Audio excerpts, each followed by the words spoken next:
Friday, night day, chillin' with my girls in my new J. Feeling good, but ain't looking for a new babe. Head down to Taylor Lobs, cause I'm up the street. Real talk, no lie. Feeling in my soul, that's a good vibe. Hoping it's the right people chillin' inside. If they ain't, then I'll dip straight out to sight. Don't even try, I just do me and I still be fly. Okay, we gon' see it's jumping. It ain't too crowded, music is bumping. Hit that, do my dance, that for a minute. Millie rock, hands still spinning. Crisscross, but for a second. I'm chillin'.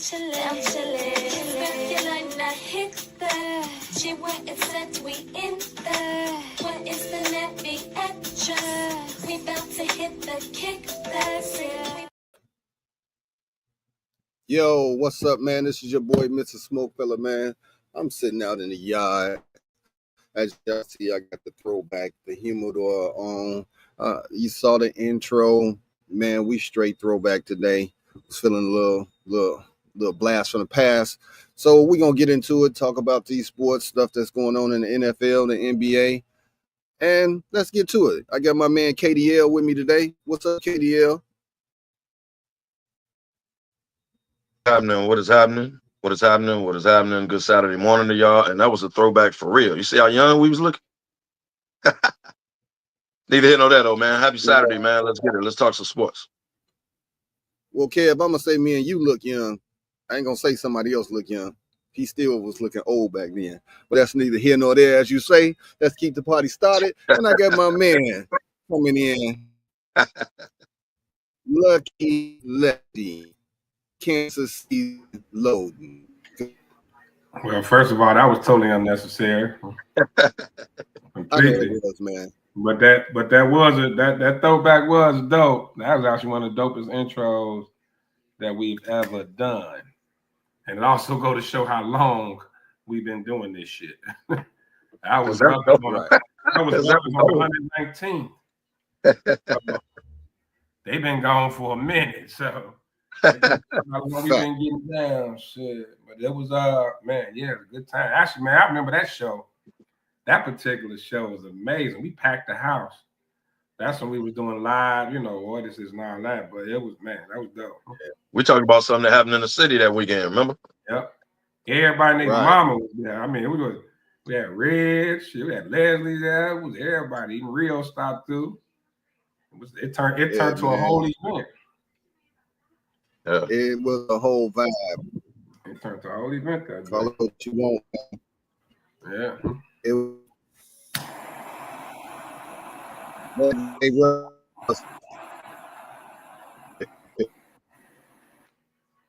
break it up, man. I know, man. I might pop off for a minute, man, but I did want to throw this first topic out there, man, as we talk about NBA with the New York Knicks and how it's straight, man. They certain coaches, teams are blocking it, like no. Jason Kidd was a no. Udoka was a no go. They were like, oh, Milwaukee said you can interview Doc Rivers. They was like, that's a rumor. Hell no.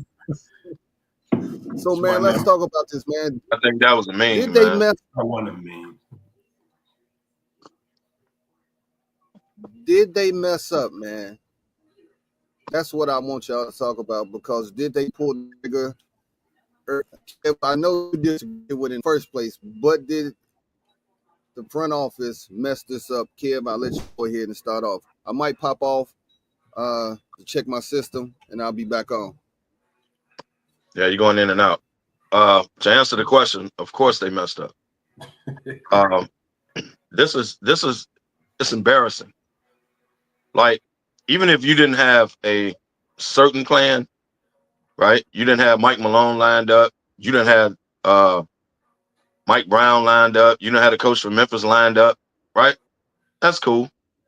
But you got to have some type of, okay, if A goes wrong, then we're going to go to B. Your plan couldn't possibly have been, we're going to call every coach that got a job and we're going to request to interview them for our job because we're the Knicks and we was 2 games away from the final. That couldn't have possibly been your plan. So Leon Rose is the GM. From all indications, and I listen to there's a fan New York station on Instagram that I follow as I follow the Giants. They lit into the Knicks. They're saying this is Dolan's hands all over it. This was a Dolan call, not a Leon Rose call. This was a Dolan call. So Dolan been gone putting up the spear in Vegas. Leon Rose and them been handling the business for the Knicks. You can't possibly tell me Dolan just because they said Dolan was a part of the exit interviews, right? So normally that's your general manager, people higher up, stuff like that. The owner never comes to the exit meetings. Dolan was in the exit meetings. So each player got to speak with Dolan. This was a Dolan call, dog. This was a Dolan call. So Dolan is back in the mix. Well, there was a Dolan or a Rose call. It's typical Knicks. Dumb shit. Well, yeah. I mean, they clearly, like you stated, they didn't have any plan. We've been talking about it all week. They've been losing the whole offseason, and the offseason ain't really even kicked in yet. Like, that was the worst move. And we talked about it last week. I mentioned that, this next hire is going to be big. They got to hit. Like, they got to hit on this next hire. Now, I was thinking maybe it was somebody on the bench or some young unknown that they made move up, just like we talked about with the Bulls when Phil Jackson replaced Doug Collins, or, maybe some cat like that sitting in the background when Udoka replaced Brad Stevens. Maybe it was some unknown sitting back there. These cats are actually requesting interviews, requesting from other teams. So, like you said, if that was your plan, hell, I got magic beans to sell you because you're an idiot and you clearly got money to blow because you gave him an extension. Now you're giving him $30 million to walk with no contingency plan. What up, Gandy? So it's just it's ridiculous. Knicks fans should be highly upset. We always say, people in Chicago, we always got this thing with Tibbs. We feel like Tibbs is the reason Rose knee got messed up and he never, his career ended up going the way it go, which, I mean, if it had a bad knee, it was going to go at some point anyway. But we said it before, you don't go a step up. You don't do better than last year and then get fired. Because at the end of the day, once you here at the Eastern, you make the Eastern Conference Finals, that should be your standard going forward. So your next coach, if your next coach only get to the second round, it's an epic fail. It's an epic fail. It should be nothing less. Yeah, it's an epic fail. I mean, at the very least, they should have let him fail or at least take a step back. But here's another reason you shouldn't have fired him. You changed the team on him. So you changed the team on him, got rid of Randall, Dante, all that, picks, all that, right? Brought in Bridges, right? Brought in Karl Anthony Towns. And he took what you gave him a step further than what you got rid of.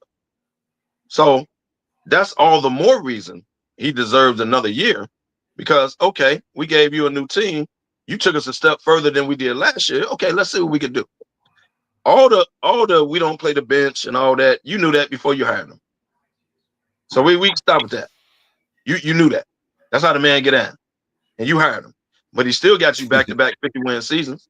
He still got you to the Eastern Conference Finals for the first time in 25 years. So he deserved another. If he was going to tweak the roster, whatever, he deserved that because he took what you changed. At least let him take a step back. Yeah. Don't fire him when he takes let's see if it's going to work. Okay, he ain't the guy. But he didn't deserve to get fired 2 days after he was 2 games away from the West. That wasn't right, bro. Wasn't right at all. Yeah, that was messed up, man. And to To jump out there and think that you were going to snatch Jason Kidd, Udoka, any of these top coaches, you was going to snatch those without having conversations before you made your move was idiotic. Ben, you know what that's called?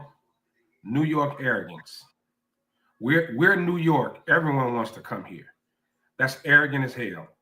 And it's biting them in the ass. They feel like because we the Knicks, we the Mecca, we can can't nobody gonna turn us down. No, it don't work like that. It don't work. This got Dolan hands all over it. Mm-hmm. I saw on social media that they was gonna bring Nick Nolte from Blue Chips out of retirement. At this point, they might as well. What's gonna happen is either gonna be Sam Cassell or some young unknown that we don't know about, that we probably don't know about, but maybe the inner circles in the league know about the next young upcoming guy. That's the only thing. Now they were talking about dude from Cleveland that was on the bench before. Right. Brian. Yeah, that's what I'm saying. But we really don't know him like that, But I don't know why they were requesting the interview. Be calling all these teams, even calling the Bulls. Why are you calling all these teams requesting interviews? If this cat here, like you say, was on the bench in Cleveland, if he's your guy, then target him because y'all look ridiculous right now. They look bad. Ridiculous. It's a shit show. Yeah, they look good. They look bad. Meanwhile, T is like, hand me my 30 mil. Right, run that 30 mil. Right. 30 mil. While y'all keep getting embarrassed, I'm gonna count these chips on the island, relaxing. Now, I also heard that they might bring them back.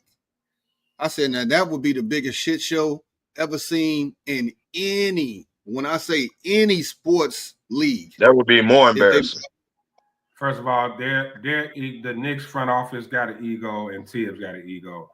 Their ego will not. They're gonna sell this thing as that this was the guy we wanted all along. Whoever they hire, this was the guy we always wanted. We know the bullshit press conference. That's about. They're gonna double down. They're gonna double down. Hey, well, you gotta double down. You can't bring the man back. Hell no. This ain't an R-Truth situation. You can't bring the man back. And you realize bringing them back. And if you notice, Tibbs. Remember, they terminated that contract, so they still were on that 30 million. They had to sign him to a new damn contract. Regardless. Yeah. So Tibbs could say, fuck you, give me all the money. You just extended them this time last year, you just extended them. The highest paid coach in NBA history. That's what he would turn to. Right. Easily, quickly. Let me Ego would never allow you to fire somebody and bring them right back. Like it's too much pride and like do you know how idiotic you look doing that? Like you look like a total. You already look idiotic. Right, and you already look bad. But this is beyond incompetent. Now we're going into idiot stages here. So they need to hurry up and make a hire and grab somebody. Quit embarrassing themselves. Matter of fact, just put a help wanted sign outside the garden and let people come in off the street and interview. It's a rumor they waiting on the finals to get through so they can holler at Carlisle. Hey Ben, we hiring. Come on, man. There you go, Cam. That's that New York arrogance. We're gonna wait for Carlisle. You think Carlisle gonna leave his situation? That's that New York arrogance. That's that bullshit. Right. They better go hit the nearest temp agency next to the garden. Exactly. Oh, we're gonna wait for Carlisle. If this motherfucker turn around, mess around and win it, well, we New York. They're coming. Like everyone wants to come here. This is the Mecca. Fuck out of here. No way. Ain't no way. Now, can I run back a topic from last week? If y'all don't mind, just kind of bear with me. If it's ongoing, then might well. The superstar topic that we were having. And we were having this conversation about a certain individual. Actually, they've had this on. There's a lot of sports shows this week have been saying they're talking about the same thing. Magic Johnson just answered this. Mm-hmm. Kill. So you trying to pass out Crow. That's what you're trying to do. Like you I am. trying to find you want to serve up a 6-wing. You want to serve up a six-wing Crow. To who? That's right. But that's what you want to do. To who? Because I never said Halliburton was a superstar, so I don't know who he directing this to. For I never said this thing right here, this topic just called me Negro Damas. Yeah, because you know, I'm not even gonna step into the superstar reign. I just said that he had a toe in the water to be a star. But y'all was saying he's already a star. You're not a star yet, buddy. You're not a star. He's already a star, man.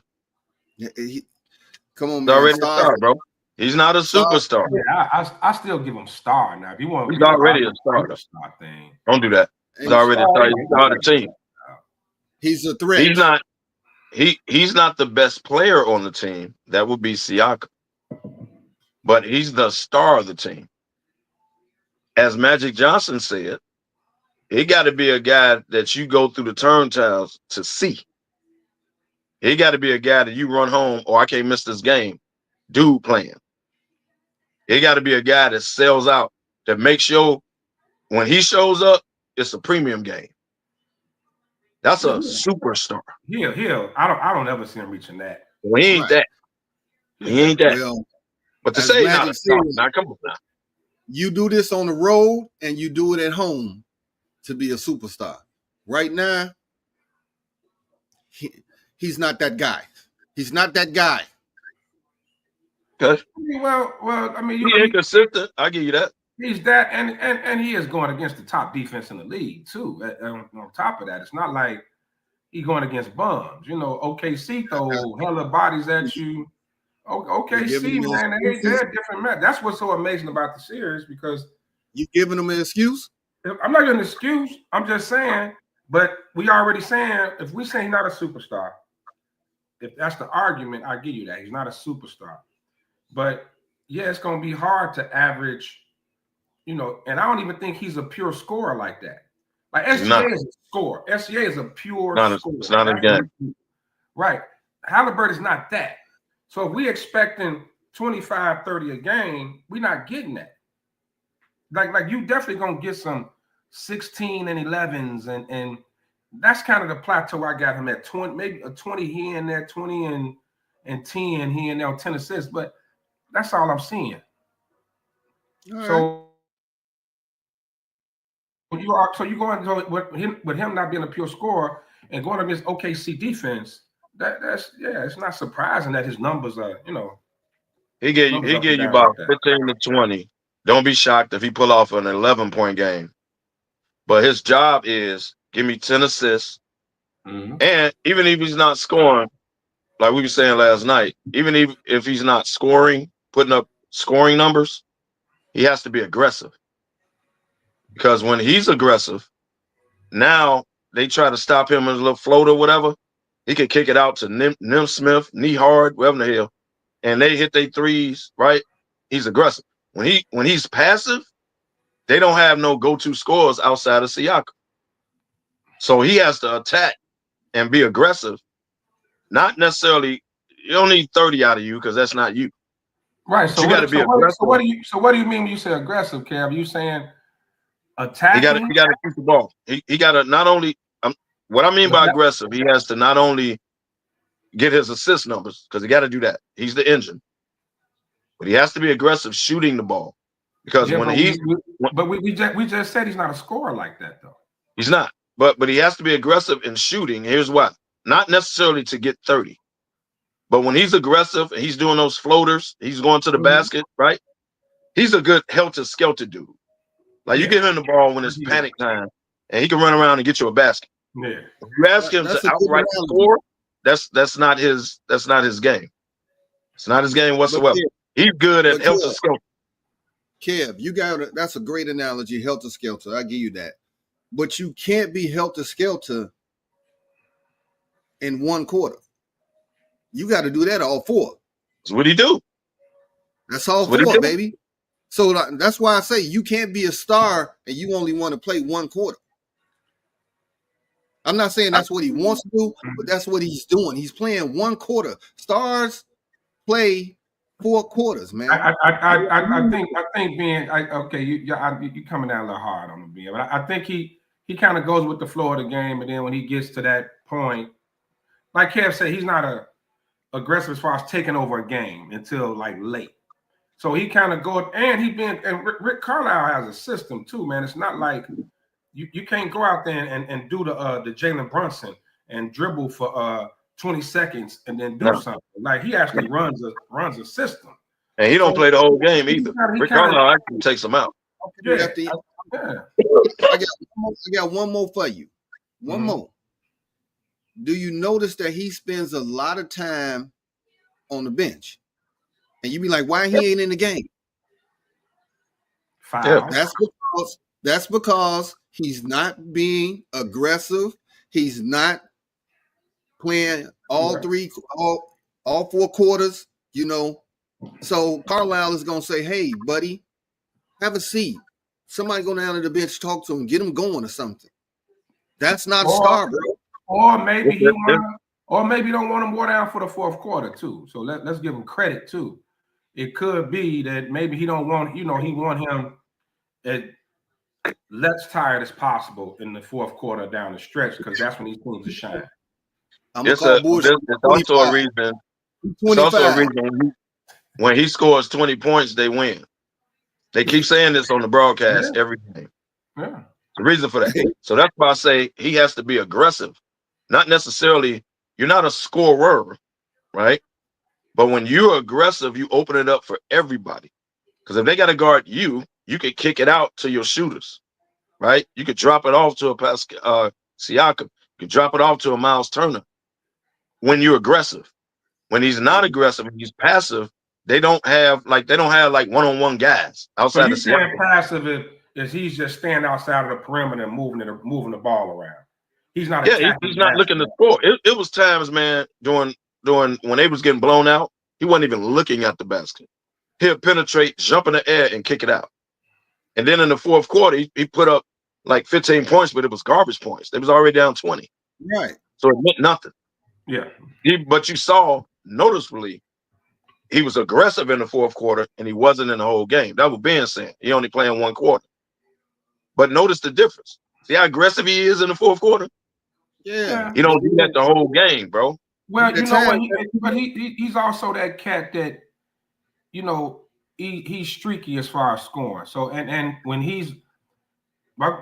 I say score, like a scorer putting it up, whether he hot or not, right? Kobe, Mike, like I don't care if I miss my first 10 shots, I'm putting it up every time. That's a scorer's mentality. SGA. That's a score. Yeah. That's a scorer's mentality.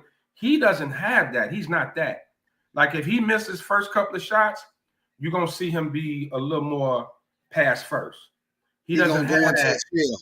Right. He don't have that. I'm putting it up till I get hot. Now he'll hit a shot. He'll hit like a crazy 3 or something, and then he'll get a little rhythm to him. Then he'll start rolling. But yeah, I mean, some cats are just like that, man. Everybody ain't Kobe and Jordan and SGA and Harden and. I get it. He's not that. He's definitely not that. That's why they win when he does score 20, because it's not, it's almost like, oh, he feeling it, But he doesn't even average 20, right? What's his average on the season? He don't average 20. 18.2. But this series, not bad. He is averaging 11 points this series. Damn. Well, like I say, let's give OKC defense some credit too. OKC defense is tough, man. They throwing bodies at you. They throwing 4-5 different cats at you, man. They can switch it up, whether it's Dort, Caruso, Williams. Man, they throw by SGA, and they long. So that's the thing. They need him. Because he, as far as matchup size-wise and length, he's perfect. Well, point guard. He's perfect for that. But he ain't showing up. And then, I don't know if y'all saw my text last night, when Turner was at the top of the key, nobody was in front of him, and he drove to the basket. It was the worst drive I've seen since Sloud was in Vegas trying to hoop. Because because he didn't want to drive. He was like, "Oh, it's a lane. I know the Well, play you're talking about because we tripped on it." well, that's because when you He playing drove 'cause it was OKC, open. when you playing OKC, it looked like they shocked when they wide open. It looked like a lot of times they get the ball, they're expecting defense to be right there. So it happened a few times this series. They'll get the ball like, oh shit, I'm wide open. Oh damn, it's not like a rhythm thing.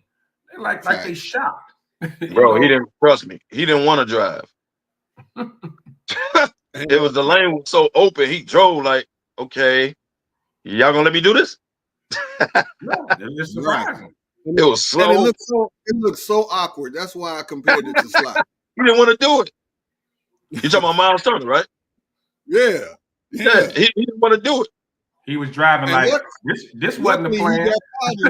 This wasn't the plan at all. Luckily he got fouled. So it was like, okay. What up, Gandy? I like your comment. Indiana does play with controlled chaos like your Braves were, but that's neither here nor there. Damn. Well, that's a good comparison, Gandy. Jason Kidd only averaged 12 points a game. But here's the thing: today's game doesn't seem to respect that. Like today's game is all about who's averaging 30 a game, and you know, cats don't even. And I think we'll probably get into the topic. Like cats don't respect the Drew Holidays and people like that. Everybody wants you to be, you know, if you ain't hitting 30 points, you all for you. You're not this or you're not that. Like that's what Halliburton. But that's a good. Not saying he is Jason Kidd, but like Kidd was like that too. Like you know, Kidd's impact on the game was much more than 12 points. He always impact on the game, but every now and then he'll pop 20 on you. You know, Kidd will get hot and Jason Kidd might have had 12 points, 15 assists, but when he got that ball on the break, he put the pressure on the defense. You better get back or we laying the ball up. Oh yeah, we having a dunk. Jason Kidd was the reason Vince Carter, Kenyon Martin, Richard Jefferson. I don't think he was there with Kittle, but he was the reason a lot of them cats look good. A lot of them cats got their numbers because of Jason Kidd. So you can say his 12 points if you want to, but it's a reason why a lot of them cats shine when Jason Kidd was the point guard. Guess what? They had a highlight reel that was amazing when he started the break. Oh yeah. You just gotta get out and run. That roster that you did. Kidd and Magic on the break. Magic. This was the play. Hey, Lefty, this was the play. They saw him on the break. Yeah. They just pointed up. Yeah, well, it was definitely Magic won, Kidd too. As far as on a break, who I want to leave my break. Oh, the Lakers knew too. They got out and ran. They knew. Right.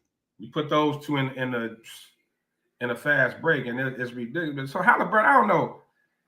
I don't even know who to really compare him to. He's probably like a mixture of cats, but and he's a young cat too, man. We can't be trying to crown him, and this is what he is. You know what I mean? Like he's still. You're making my point. He's still young. Still, you know what I mean? But he's already a star, though, man. You can't take that away from him, bro. He is.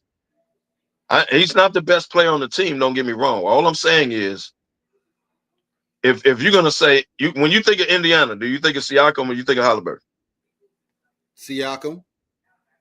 Well, no, basketball fans, real basketball fans, and I think it's Siakam. But media says Halliburton. Like mainstream is Halliburton. Guess what? Siakam is a two-way player. He playing defense, he playing offense, and he's the best player on the team. Like you said, Lefty, that's a great defense in OKC, but he's still dropping 20. He's dropping 20. Well, and Siakam is, let's just call it what it is. His game is ugly. His game is extremely ugly. It is. Ain't no sex appeal to that game at all. Like he don't have no jump shot and all that either. Like he scores, but he'll take somebody off the dribble, awkward hook. Yeah, it's the most awkward stuff ever, man. But it's effective, right? It's awkward. You know? So his game is like Gandy. Damn. Hey, Gandy ain't no hooper. Gandy play football. Hey, ain't No, nobody on, ain't nobody on the playground driving talking about Siakam. Got you with that Siakam. Ain't nobody trying to get you. I'm about to use the Siakam. Come on now. It is somebody in the third world country playing on the dirt court saying Siakam, bro. Yeah, maybe from his home country, but ain't nobody Ain't nobody in the States in their backyard talking about 5, 4, 3, 2, Siakam. I hit him with that Siakam, dog. You see that? See that Siakam? I was high. Nah, that's just uncalled for, Lefty. You took us left right there. I mean, but it's effective, and he was like that in Toronto.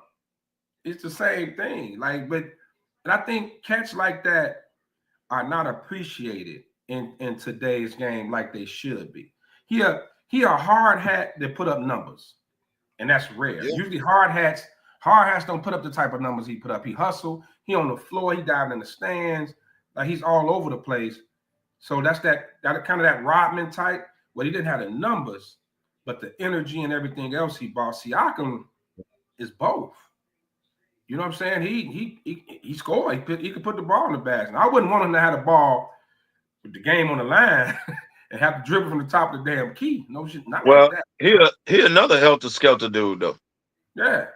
Like he could like when Kawhi was doing this thing with Toronto, Siakam always backed him up, had 20, 25. People wasn't really peeping that. Yeah. But Siakam and Van Fleet. Yeah. Them other two was going along with Kawhi. That's what I say he been doing. When you playing back when we was playing, and that dude that was awkward and wild, he hit you with some elbows. He that dude, and you hate to play against that wild, awkward dude. Nobody wants like getting buckets. He always get a bucket. Yeah. Then after your game, you wonder why you got all these bruises on you. Like, you know, and you like, I don't know how you do it, dog, but you killed us. Like you'll tell him that. I don't know how you've been doing it. Hey, he the cat you pick because you don't want to play against him.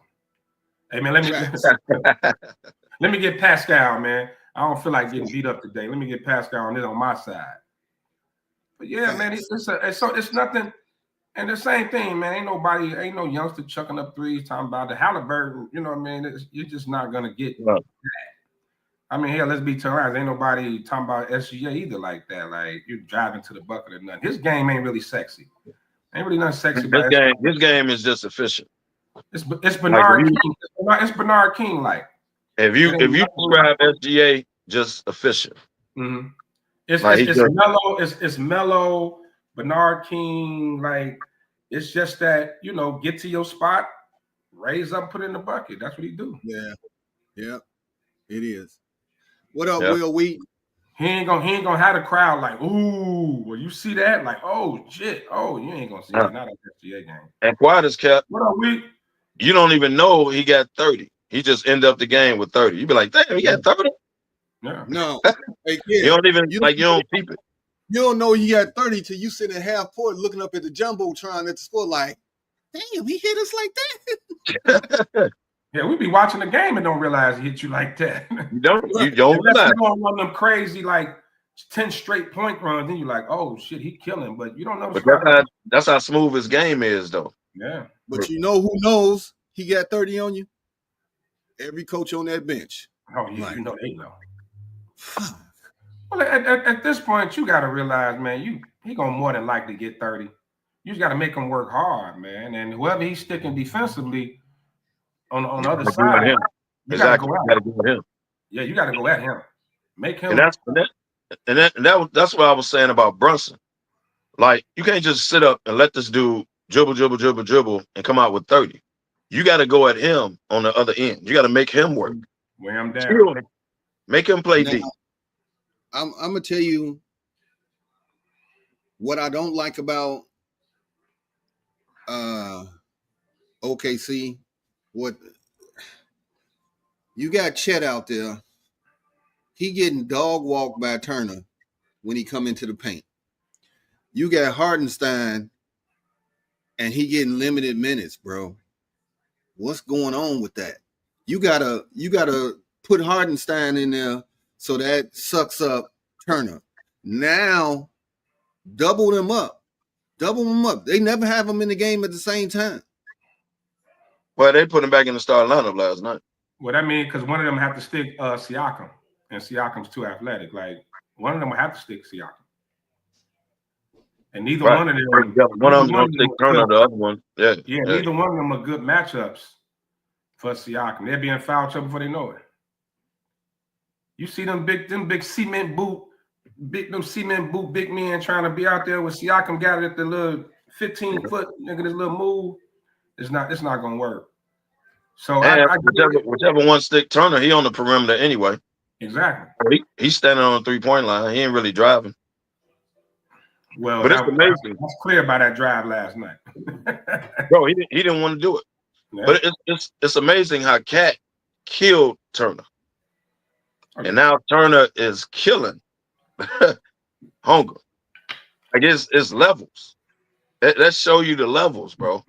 Because Cat was killing Turner. I always say, man, Cat top 3 skilled big men in the league. I mean, top 3, 4, you want to say, of course, Joker. And I always forget AD, how skilled AD is. AD is skilled. And a healthy Embiid will kill you. Healthy Embiid. And Cat got to be right there.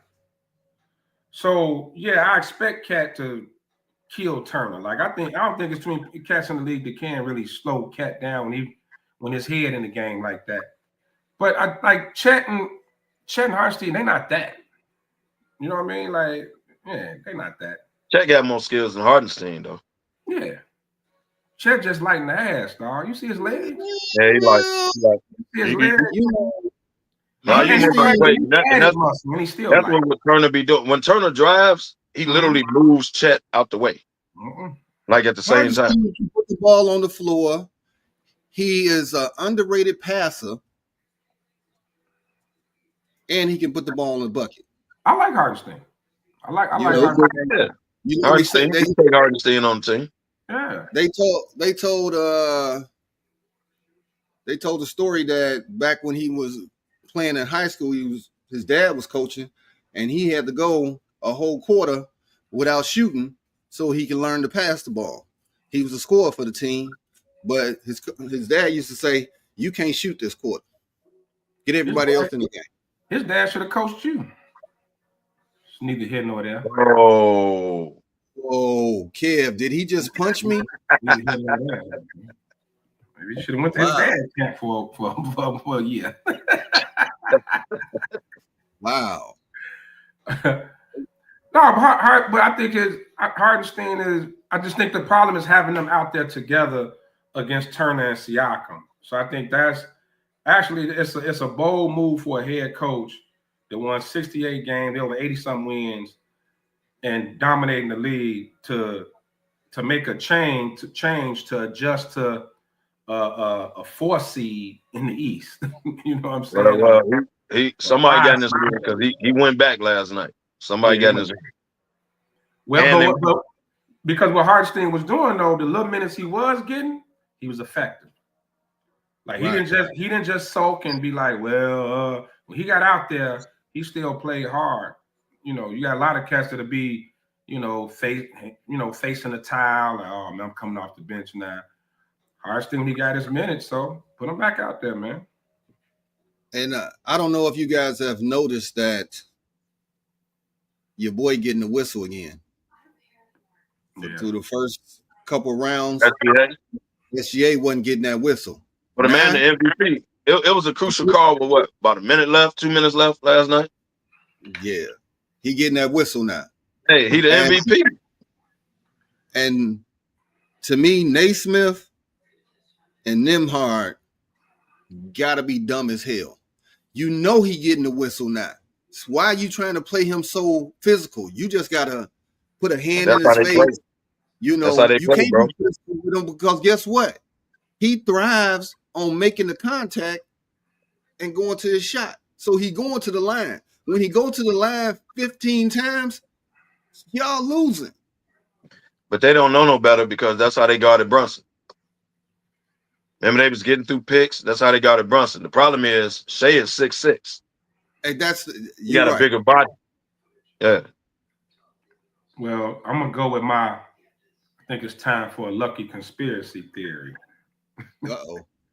Here we go. Here go Munch from Law and Order. Much dead, man. Much passed away, dog.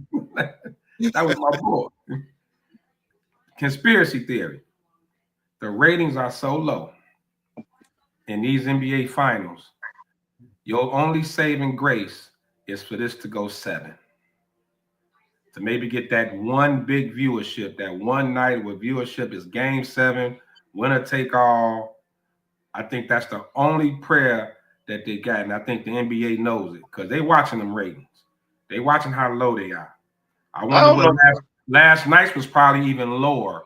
May have probably been, even though that was a swing game. But we said at the beginning of this series that only real basketball fans gonna watch this. You really don't think people watching this? Look at the ratings. The ratings ain't lying. The ratings are Because low. it's turning out to be a good series, bro.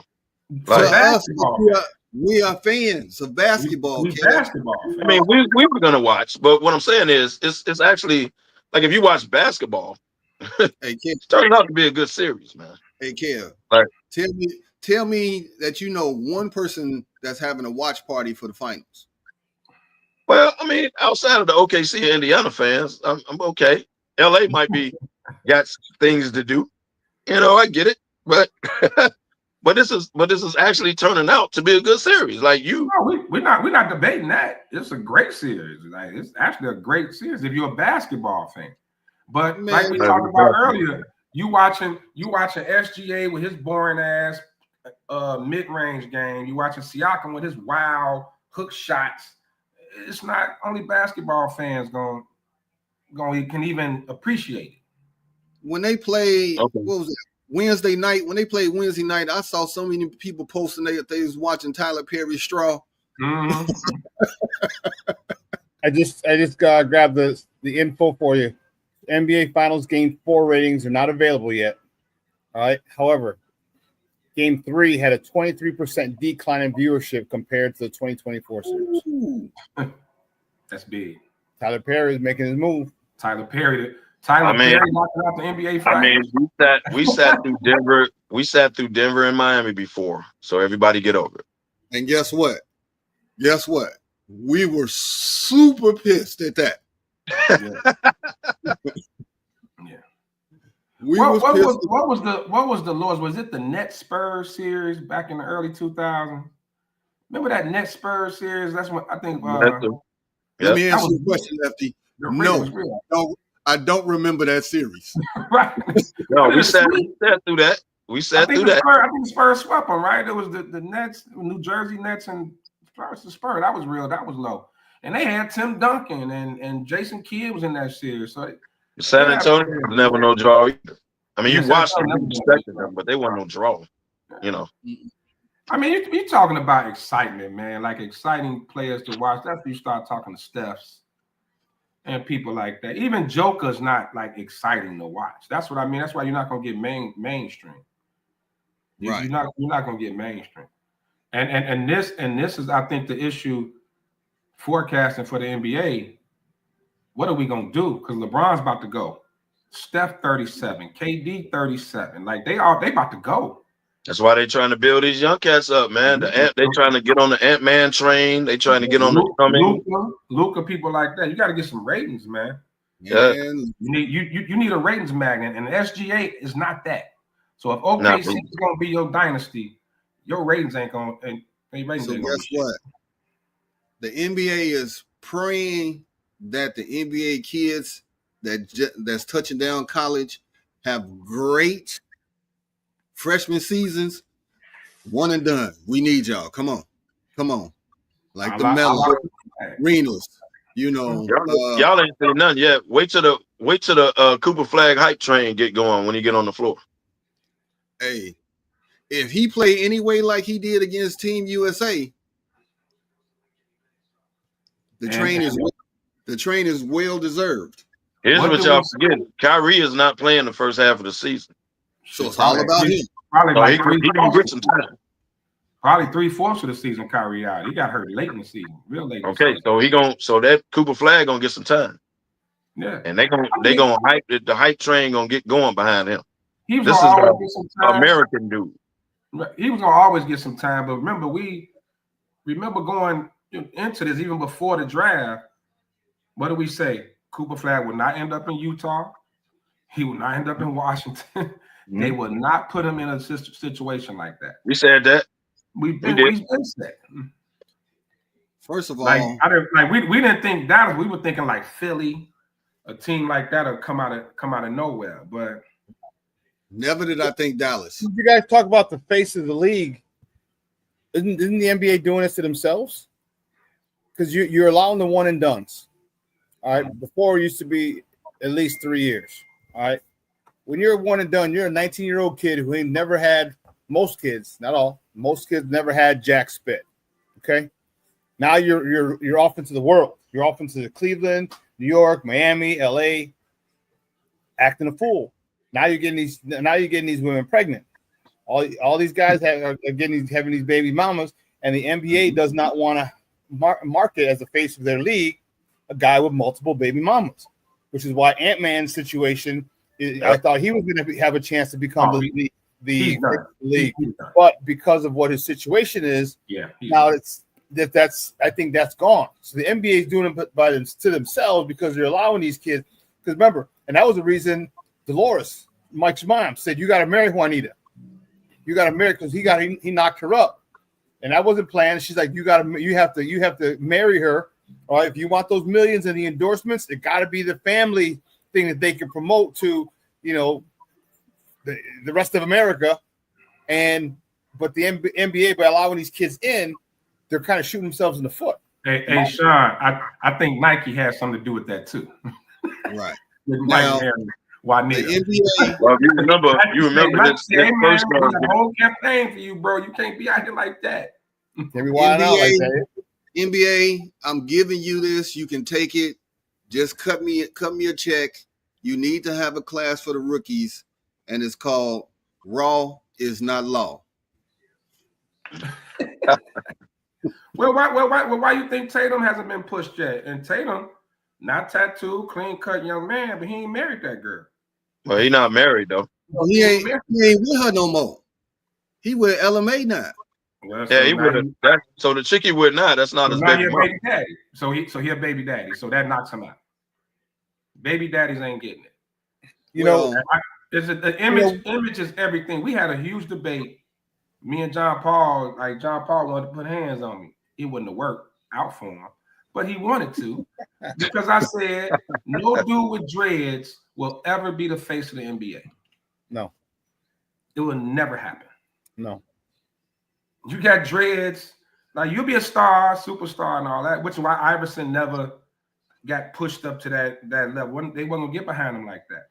Image is everything. Even though NBA is multi-billions of dollars. Yes, NBA is predominantly black, but the season ticket holders. You can kind of blame AI for the image that we got right now. I'm just saying. That's unfair. AI was his own dude. Everybody AI was his own dude back then. Like he just how he just moved, how he moved, and pure hip hop community got behind AI. So everybody, So he brought a whole nother element to the league, and he is one of the game changers that I say about the NBA because of what he brought to the league. He brought this huge urban hip hop following to the league. That's what he brought. Tattoos, the braids, practice. Come on, it's like what we call urban, some other people call thuggish. Unfortunately. And those are the sponsors, the multi-million-dollar corporation, billion-dollar corporation. Do you remember what they said about Richard Sherman when he snapped in that press conference? Mm-hmm. They called him to Stanford.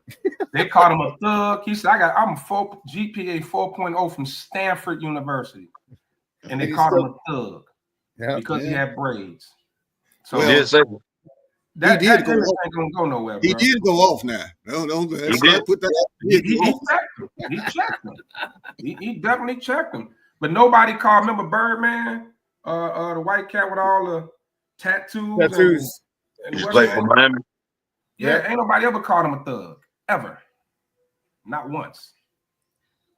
You know, I think I heard white trash going around. He was different. Yeah. You know what I'm saying? I heard white trash going around with him. I didn't hear trash though. I think they could kind of go hand in hand. But you know what? His teammates loved him. Oh yeah. I saw a podcast. He was just on a podcast. His teammates loved him. Oh yeah, because he was wild. Yeah, he had their back. Yeah. And guess what? He was with the shits. He was with us at all times. Yep. So now even looking now, SGA with them braids in his head. You know, on top of the interracial thing ain't helping him either, because Dr. Umar Johnson just went off on him and Halliburton in one session. Did he? You know how he feel about that. Yeah. Well, I don't trip off Johnson, man. I'm not a huge follower of that dude, but that's neither here nor there. Carry on. He got millions of followers, though. Trust me. Now we got Can't another. tell grown man how to do. SGA is Your opinion ain't law, motherfucker. Yeah, he's Canadian. We got another shit show team too. That's flying under the radar. That ain't nobody calling them a shit show, but they are, and that's the Phoenix Suns. They are a shit show. Yeah.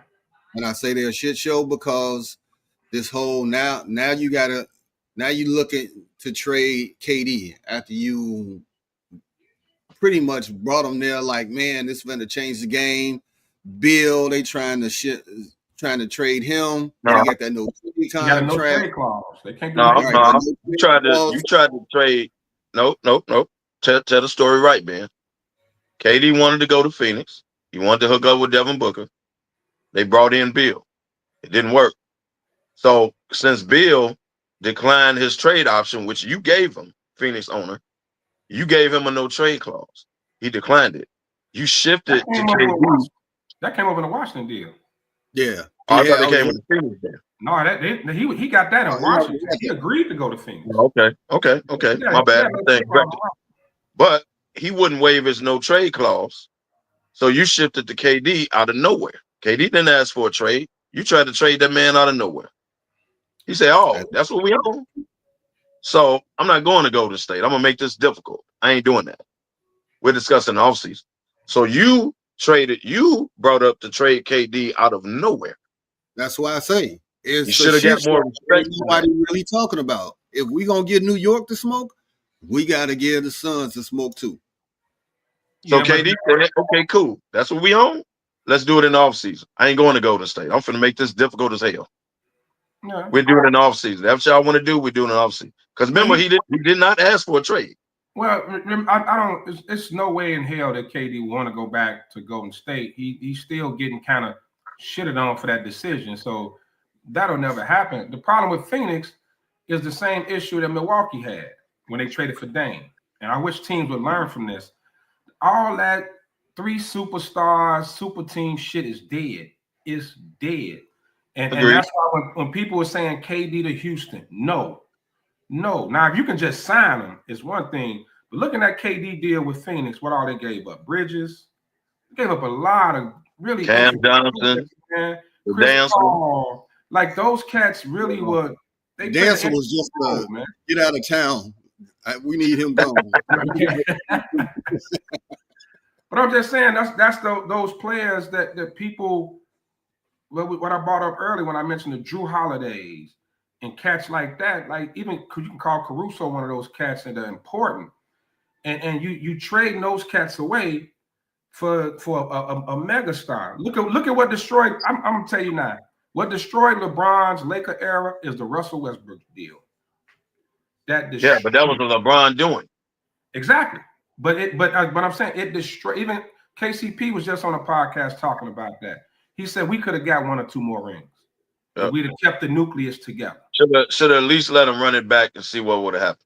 Yeah, I think they ran it back, but everybody was injured. A bunch of injuries. That AD got hurt. A bunch of people got hurt. Even LeBron got hurt that next year, if I'm not mistaken. But it should show that that shit does not work. And now with the rumor of KD going to San Antonio, you got to give up a lot of shit to match salaries, and you're giving up intricate players that fit in that system, players that are valuable, not just on the scoreboard, but other ways. I don't know why top teams still haven't learned. They're not ready yet. It doesn't work. You can't just plug KD in San Antonio and think they're finna just go to the top. Wendy ain't ready like that. He's up and coming, and I get it. Chris Paul on his last legs. Harrison Barnes. Now that rookie is good. Out of Connecticut, rookie of the year. He good. Yeah. And they about to get that boy from Rutgers too now. They got number 2. They got like number 2 They too. Okay. So they finna get another young stud type dude. Like they up and coming. KD is on his last legs, bro. Like he needs somebody that's there now, and maybe he'll take him over the top. Think about it. What do you have to give up to get KD? Because you got to trade for him. He ain't a free agent. Yeah. You got to trade for this dude. Phoenix ain't finna be cheap about it. You got to give us something now. But the salaries got to match. You got to. It's gonna be more than draft picks. You got to throw players in there. And the salaries got to match. He making 54 million, something like that. So he got to match the salary. So you giving up something. You might have to extend it.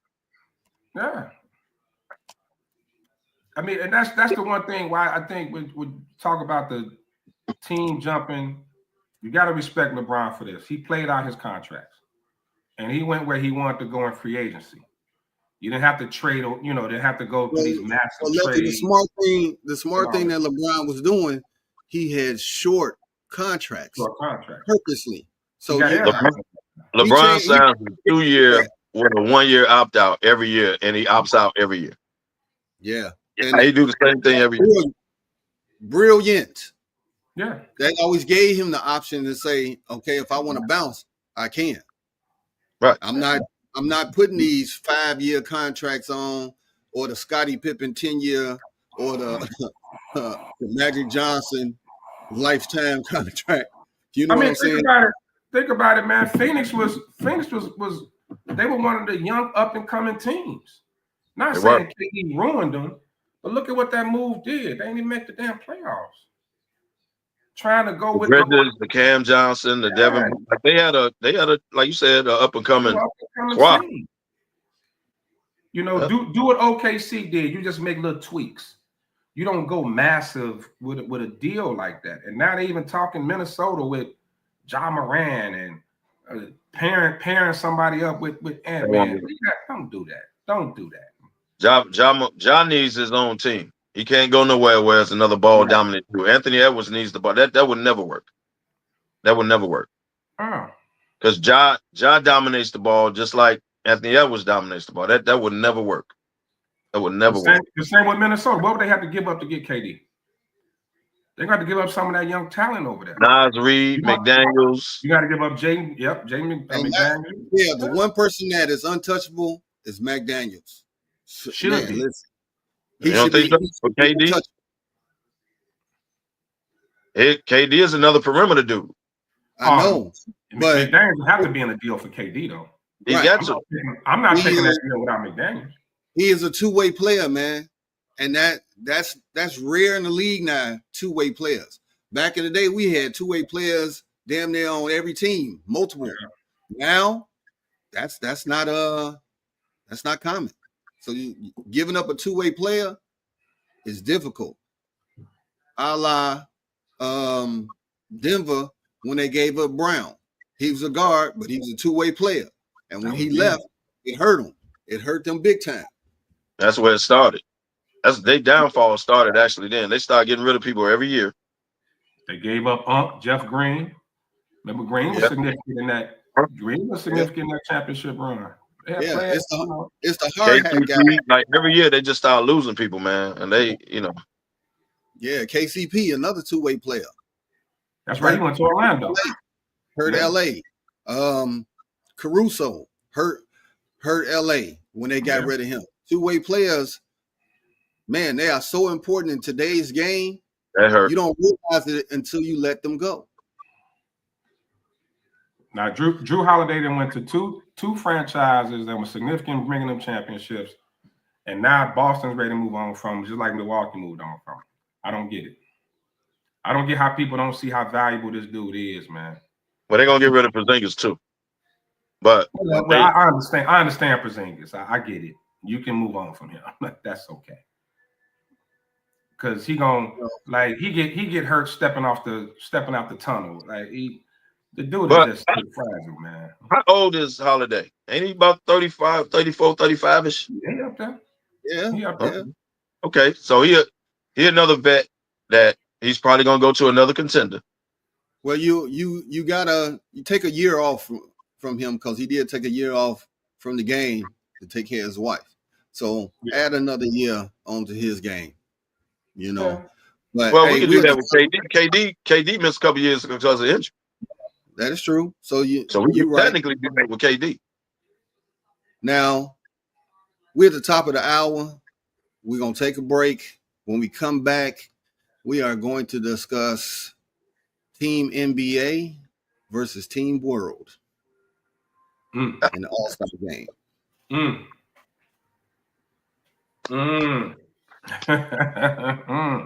Well, we ain't talked about it yet, and it came out a couple weeks ago. So, Sean, take us to a conclusion. Hey, it's your boy, the Superback, Sean Sierra, and be sure to follow Sports Zone Chicago on all social media platforms, on Facebook, Instagram, and our Roku channel. You can find us at Sports Zone Chicago, and on Twitter, we are at Sports Zone Shy. Also, be sure to download our mobile app so you can take Sports Zone Chicago with you on the go.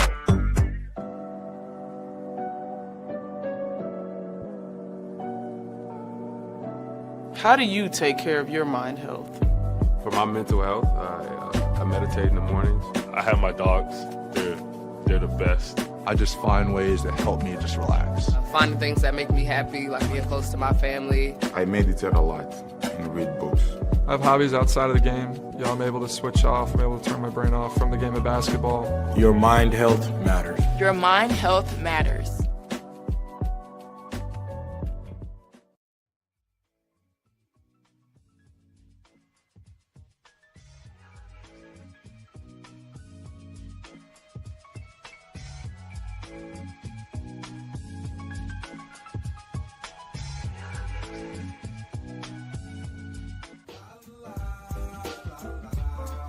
It's a romance sport. What? It's a romance sport like that. Your Marine Corps' way of life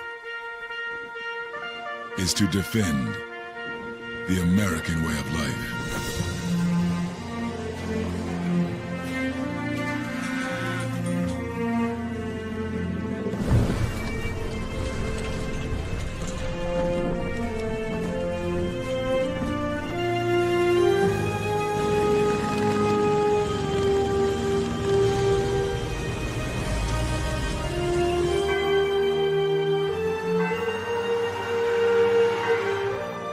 Every day, no matter where we serve, we take a stand for our nation, for each other, for us all.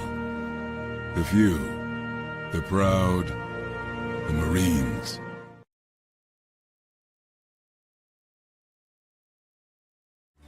Everybody in a work zone is someone's somebody. This is my mom. She works for KDOT. This is my dad. This is my mom. This is my daddy. This is my sister. This is my daddy. This is my son, Scott. He was killed while working in a highway work zone. When you drive through a work zone, drive like a life depends on it. Because it does.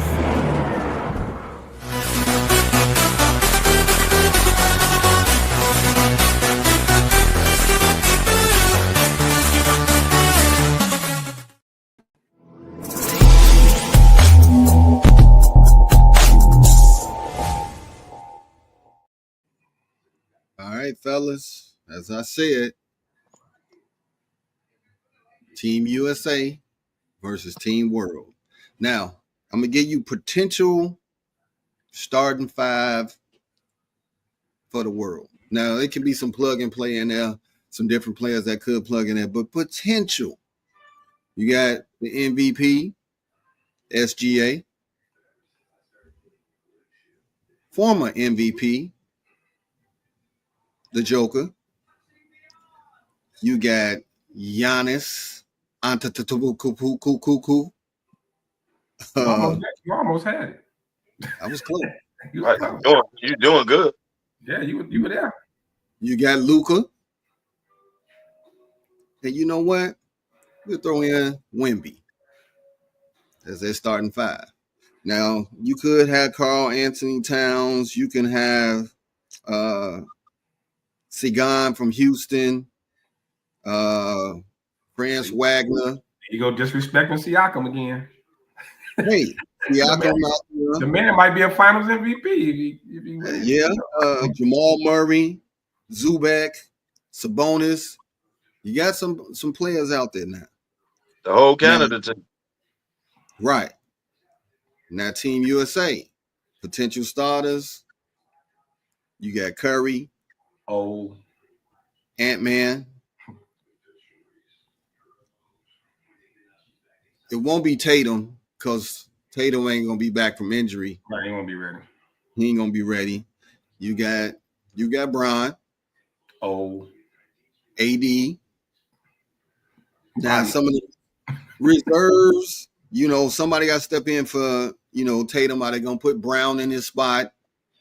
You got to say Brunson. Would Embiid be USA since he played in the Olympics? Embiid, got to see which way he going. He played for Team USA, so he gotta be on the USA side. KD, I'm gonna throw in Cade Cunningham because he had his coming out party. Evan Mobley, another big man. You got Booker. I mean, man, Donovan Mitchell. Yeah. Who wins this game, man? Who wins this game? Because it's three players that said. You got Team World, Kev? Why? Please explain yourself. I do. I got Team World because they're going to take it seriously. And I think you left Giannis out, by the way. I didn't hear you say his name. I got Team World. Cool. You said Giannis? Yeah, he almost had the last name right. Oh, yeah, my bad. Yeah, almost had the last name. So I got Team World because I think Team World will take it more serious than Team USA. I think Team World will come out serious. They're laughing, joking the layup line. They're going to come out and ball. Team USA just going to feel we're Team USA, right? We're going to win, y'all. But I think it's going to get serious when Team USA realize, oh, shit, we got to hoop. We got to actually play these guys. SGA, Giannis, Luka, think of the names you name. Joker. They going to play, bro. They going to play hard. They going to play to win. I got Team World. Not that I'm anti-America, nothing like that. But in this basketball game, I got Team World. Yeah, I think the problem with the U.S. going to throw the old heads out there. LeBron, KD, Steph. They're going to throw all the old heads out there. And they're going to be the ones. And they're going to be the ones leading the charge instead of taking the back seat for one of the younger cats to shine, just like they did in the Olympics. And I think that's not going to work against the world. So I'm with Kev. I think the world get them. They share the ball better. They got some passes. They're going to play. And I think they're going to play hard. Yeah. The USA going to play hard, but it's going to be once they realize, oh, shit, we can't get embarrassed. The world going to play hard on the opening tip. Okay. That's my opinion. I disagree with both of y'all. I think there's no way in hell Team USA is going to come out not ready to play. All right. This is going to be on this right here. The rating is going to be ridiculous for this just to see this game. They're going to be watch parties, unlike what we got now. But this right here is going to be, and from the tip, I think it's going to be a slug match. I'm not going to say that Team USA just going to run away with it. I'm not saying that. Not at all. But what I'm saying is they're going to take this personal, like we don't want to be the ones to get busted on national TV, because then you're gonna have Charles, Kenny, you're gonna have Shaq roasting the hell out of them, and they are not trying to have that. They're not. I mean, but what I mean, if you're talking about like a lot of those foreign guys from their home country, they play with a lot of pride. U.S. players are kind of more flash and grab. You know what I mean? So they don't take it serious. I think the world would play better as a team. I think the U.S. you're gonna see a lot of Mitchell got the ball at the top, do his thing.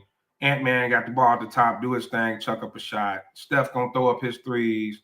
LeBron gonna do some crazy shit just to show off. KD gonna chuck it. You know what? I'm not disagreeing on y'all, but you know what's going to be? It depends on who the coach is for Team USA. Well, the Olympic coach.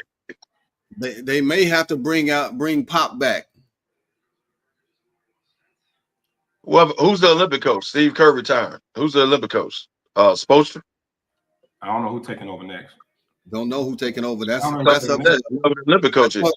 That's up to Grant. The only chance the U.S. got is to leave some of them old heads at home. People like LeBron and them should take the All-Star weekend off. And I know they're not going to do it. They're not going to do that. But the U.S. will need the world. The U.S. will need, but we talk about as a team, the U.S. going to need some Derek Whites. They're going to need cats like that out there. Okay. They're going to need those cats.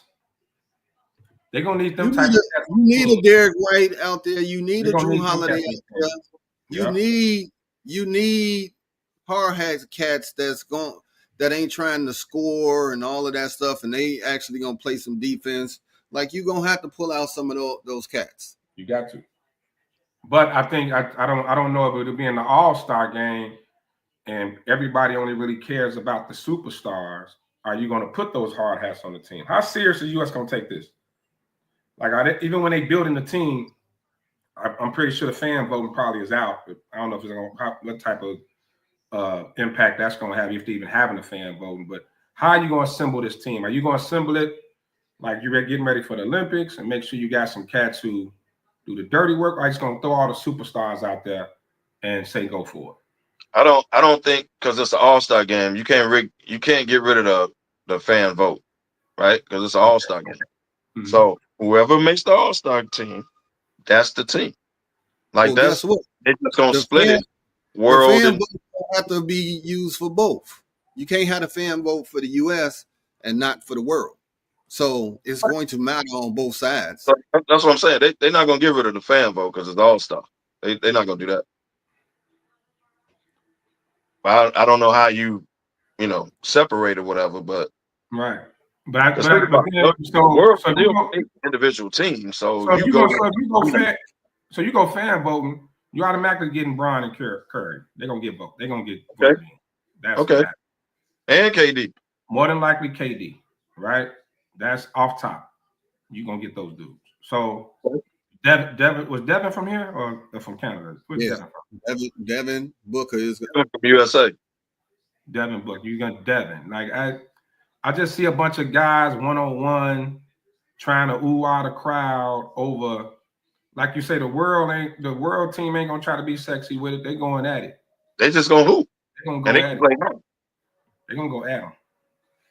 Like, you don't think Giannis gonna play hard, bro?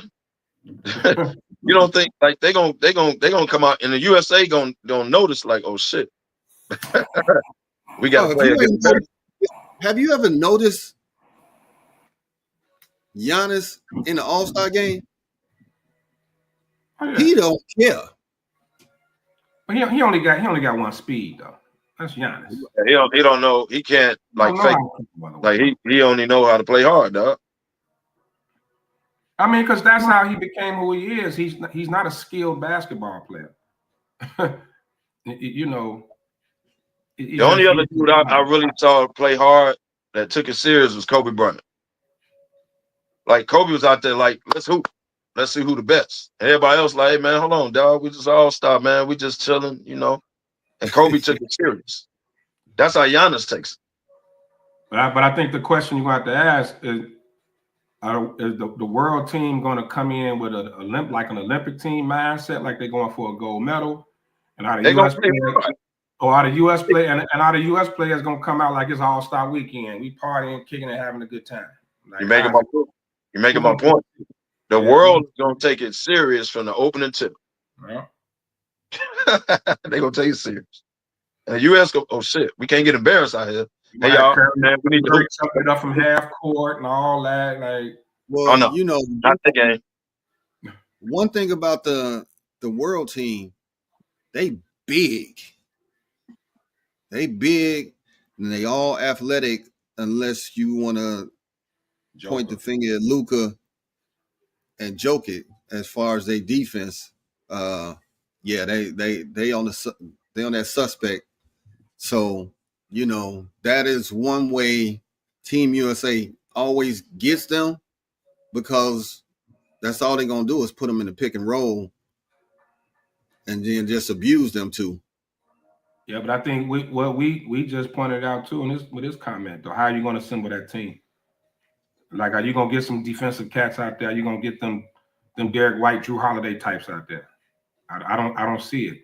It got to be my fan vote. Whoever makes the team, like you can't. They're not going to do it for the All-Star game. You can't. Right. So y'all know how the All-Star game goes, right? You try to reward people that's on the best team at the time, people that's never been an All-Star, knocking on the door, people that's having a great year at the time. You get voted in, and you can't go away from that trying to form this game, because now you're gonna add people that's not All-Stars just to put them in a. It's an All-Star game, y'all. Y'all got to keep in mind. This is an All-Star game. Right. So you can't recruit like it's the Olympics and just disregard people who's on the All-Star vote and put them in like this the Olympics. No, this is an All-Star game. So if you don't make the All-Star team, you can't just start plugging people that ain't All-Stars. Like, that ain't fair. Like, so whoever make the damn All-Star team, like, or the All-Star vote, I don't know how they would separate world and USA, but technically, this is still an All-Star game.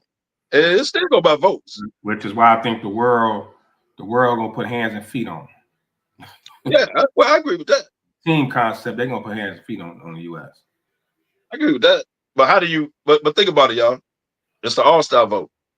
So how do you separate world? Because it ain't like it's, 10 world and 10 USA. Like, how do you? Well, I'm sure for the fans, to make it easy for them, they're going to have a list of potential world, potential USA. That's the only way that they're going to have to do it. It has a list of individuals that are technically eligible to be selected. They just can't have like a free for all, because if that's the case, they might as well just select the teams and just call it a day. Yeah. But you're doing this. You're not just doing a game though, man. This is an All-Star weekend.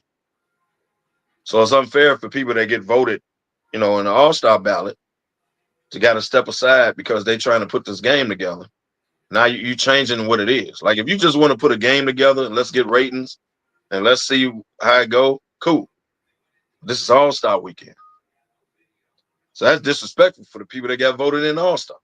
Like, well, it's only the first 5 from each. Right, then you fill in with the others. But you're gonna have. But then you're gonna if you're looking at trying to match up to win the All-Star game, it's gonna be a lot of snubs. It's gonna be hella snubs. Especially on the US side gonna have a lot of snubs. Oh yeah. Wow. Because you're gonna have the Jalen Brunson's, who's gonna deserve to be in, because he's gonna do what he do. Donovan Mitchell gonna do what he do. He deserves to be in there. Ant-Man, like, I don't know, but put those names together on one court, on one team. I don't see it working at all. I don't see it working. Joker's a type of superstar that you can put with anybody, because he could pass, and he's willing to. Like, Joker don't have to score 30. You know what I mean? But you're gonna need some size on the US too. Just think about who you named on the world. Outside AD and Embiid. Luka is big. Just them three. We ain't got to the guards. Right. So they gonna need some size too. I don't know, but I've been waiting for this. I've been saying it's the only way to fix All-Star Weekend is USA. We've been asking for it. The only way to fix it. I'm ready for it. Fix it. I'm ready for it. Yeah. We've been talking about this for a while. Yeah. And we finally getting what we said. And we always said this would fix the All-Star game, outside of. But it's gonna make them play. But this is where it's gonna be interesting because we in this transition period, just like when we transitioned from Bird and Magic and them into the Jordan era, and from the Jordan era into the Shaq, Kobe. This transition, this is what we're in right now. We're going into it. With those older superstars, man, are they really championship contenders anymore? You know what I'm saying? Like it's time. Like this is it. They gotta be ready. And I don't know who I heard this. I don't know if it was Chris Broussard or somebody somebody this week said, because they were talking about the KD trade. They said your KDs, I think it was Broussard, your KDs, your LeBrons, not Steph, because Steph still kind of going. But your KDs and your LeBrons need to be on the team where they're not the best player. Definitely. They need another young gun, and then they give you what they can give you. But at this stage, they can't be the best player to win a championship. And that made sense to me.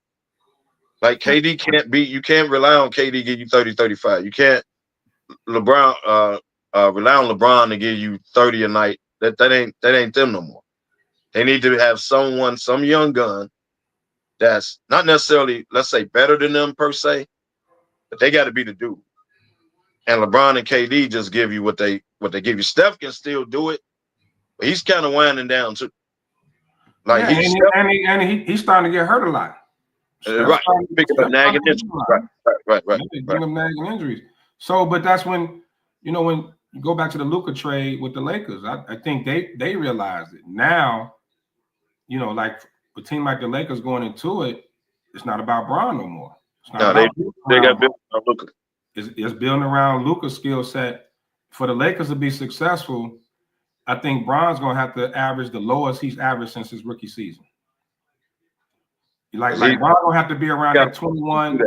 He's going to have to be around that 20, 21 point, maybe even 19 a night. Like somebody else going to have to be the second guy. It's going to have to be Luka. And then if it's Austin Reeves, he continue to, keep coming. Bron has to be like a third option for a contender. We're talking about teams that can contend. And the same with KD. You're absolutely right. He's going to have to be the second, third guy. He can't be the top guy. I don't even know if Steph could be the top guy anymore. Be totally honest. Steph need another bona fide. You know what I mean? Like the offense can't just go through because it's so obvious when Steph hurt. They're a completely different team. Like that can't be the case. Now that's supposed to be Butler, but bro, they completely different without that dude. Yeah. Like you can't be the main. The whole system is built around Steph, though. Like the system is built around what Steph does best. That is true. Bro, the man pull a hamstring. You didn't even see him pull it.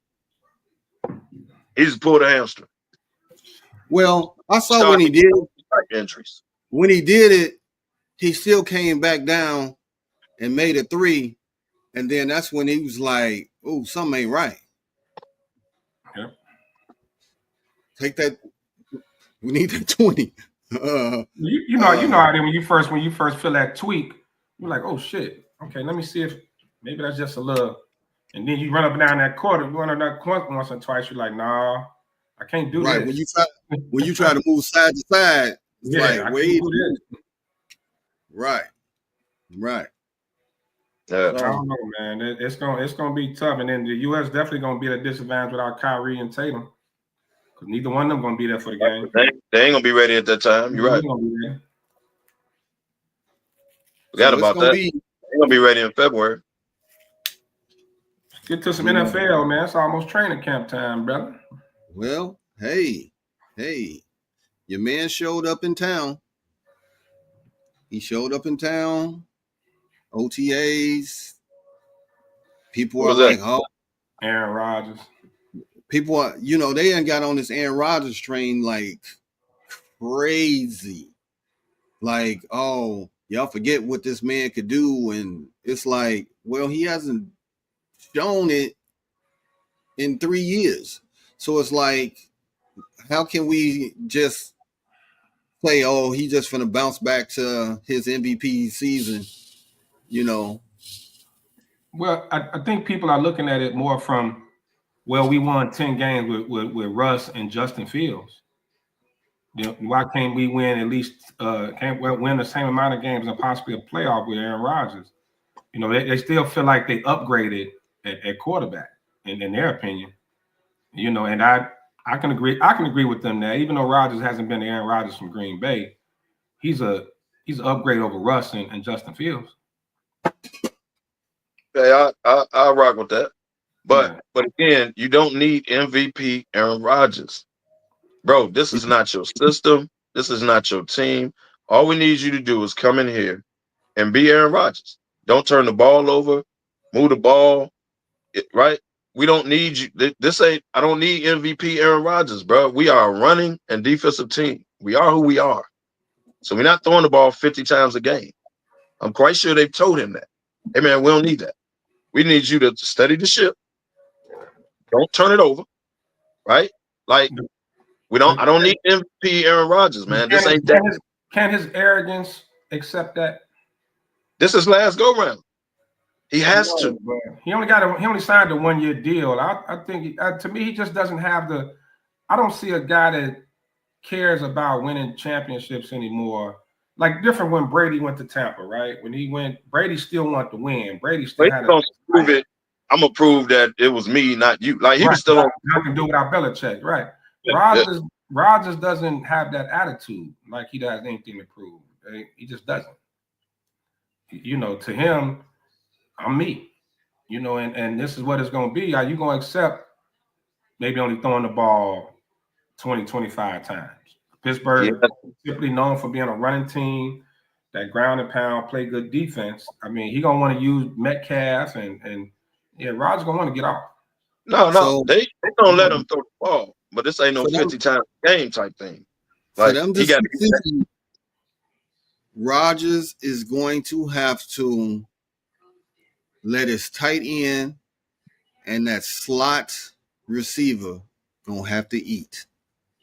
DK gonna get his bomb here and there, but whoever's playing that slot and whoever playing the tight end, they got to eat as the running back does his thing for them to be successful.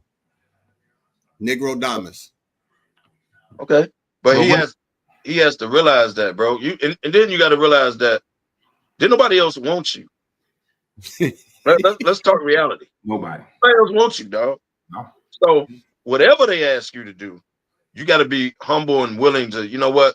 Okay, we mainly run the ball. Right. You gonna let me shine a little bit, but I can't have in my mind we're gonna just do it how I want because this ain't my team. This is Tomlin's team. So you ain't coming in here. This ain't Green Bay, bro. This ain't the Jets. We're not hiring Randall Cobb. None of that. Like this is what it is. And the fact that when the merry-go-round stopped, Pittsburgh was the only option you had. So you can do it how we want to do it, or we can part ways, bro. Well, just the fact that Aaron Glenn flew him in to tell him to get out. That was amazing. That was disrespectful, man. Fly you in to tell you get out. Like that's crazy. Hold on. And then put him in the room and say, we be right back.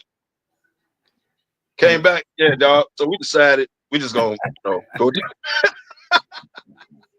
I think I'd rather be ghosted. I'd rather be ghosted than that, dog. Like, come on now. It's not me. It's not you. It's me. That's me. It's me. I need some time for myself. That's the worst. That's the worst phrase. Worst breakup line ever. It's not you, it's me. It's not you, it's me. Then you got no disrespect. No disrespect. Those two phrases right there, know that a punchline is coming. But bro, they didn't even discuss it in a meeting. They stepped out the room and came back and said, "Yeah, dog. So we talked about it. So go in a different direction." You know what? I think what really happened though, when Aaron, when he got there, he probably came into the meeting with that old smug look on his face, like, yeah, you know. And Aaron Glenn looked and said, "You a fucking lie. You out of here." So his when he walked in with that attitude, no, we're not having that. As soon as he saw his face, that little smug look he be having on his face. So is that why they flew him in? You wanted to see his face? Yeah, he kind of wanted to see the energy. Like you know somebody come in the room and the energy change. He probably wanted to see what it was. So you let me frame this up. They had a Law and Order sting. So they had cameras everywhere watching them walk in. Tutuola is like, yeah, Glenn, this ain't looking good. This ain't it, player. He's like, this ain't it. He guilty. He guilty. Yeah, so, man, the quarterback position is too important, man, to have. And that's why I don't see any scenario where it works in Pittsburgh. Like, even I understand now, like I said, you know, they did reveal that he had 2 family members battling cancer and things like that. But at the very least, you at least sign. You sign and then say, hey, I'm going to take care of some personal matters, then I'll be back. You don't wait until June to sign.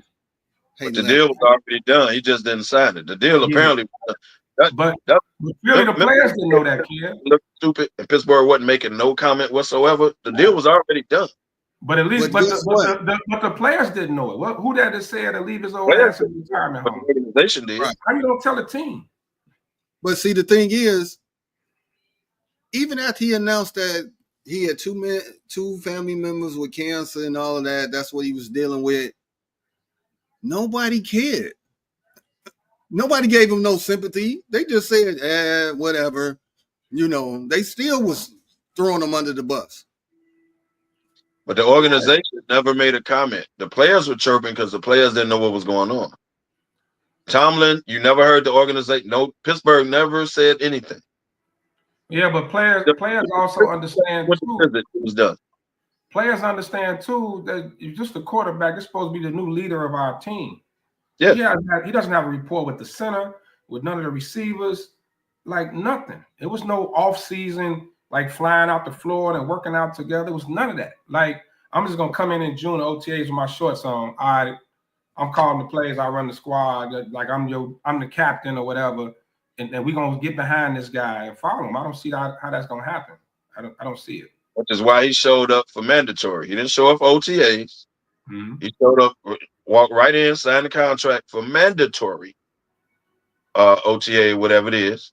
So now, you know, he starts all this. But somebody in the organization had to, whether it was the team captain, like somebody had to know, okay, he coming, dog. He just ain't coming to mandatory. Like somebody had to, because the organization, think about it. Yeah, but he didn't pop up and say, all right, y'all, mandatory next week. All right, I'm gonna come on sign with y'all. But the good faith would have been to sign before the draft, at least. Sign before the draft, and then, okay, at least we know you signed, but you're going through something. Okay, you'll come in, he'll be here mandatory, but at least he's on the team. To not sign, that's not a commitment. You could say, I'm going to take you to the prom. You know what I'm saying? It don't mean we're going to tux and show up. You know what I'm saying? So, I don't know, man. I think it's a horrible situation, man. But I want to jump on this the Cincinnati thing with the rookie. Yeah, let's do that. That's Cincinnati. Another shit show. Now, this Ben team. Don't hide now, Ben. Shit show. I'm calling it out what it is, Kev. Now they won't sign the pass rusher. This ain't my team. I like Joe Burrow. Yeah, and Chase. He like Let's frame that up. Okay. Okay. So the best defensive player is holding out. You don't want to pay him. There's a rookie that encounters language in the contract and say, hold on, player. Hold on now. To the point he went to OTAs and left. Yeah. Left. Yeah. I don't know.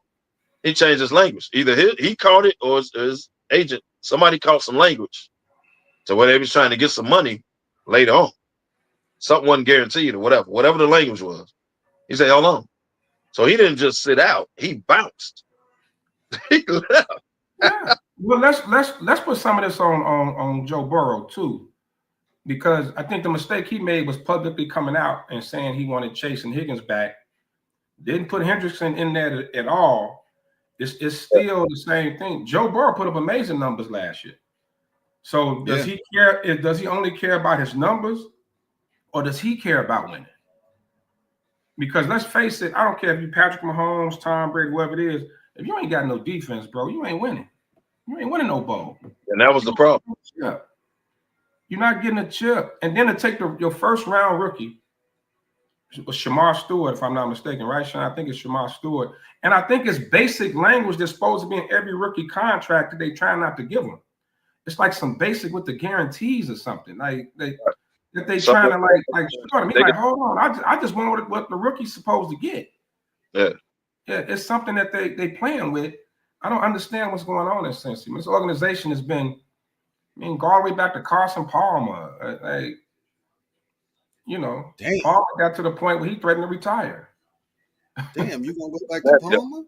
You might as well throw what's my man with the red head?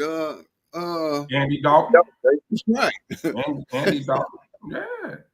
I mean, we always talk about here in Chicago how the organization and how shit is ran. Cincy Cincy ain't never put no money into their defense. It's always been offense, and they couldn't stop a cold on a good day. But you can't sign your best player, bro, on defense. Really? Like if you don't, okay, I get everybody else. All your money tied up in the 3 players. Well, and the 3 dudes taking up almost 80% of their salary cap. And that's his fault.